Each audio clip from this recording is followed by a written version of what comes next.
Sakal Gunarnavasha Vande Guru Sri Charanaravindan.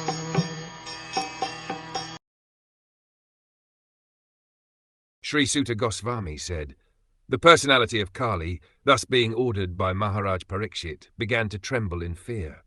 Seeing the king before him like Yamaraj, ready to kill him, Kali spoke to the king as follows. The king was ready to kill the personality of Kali at once, as soon as he disobeyed his order. Otherwise, the king had no objection to allowing him to prolong his life.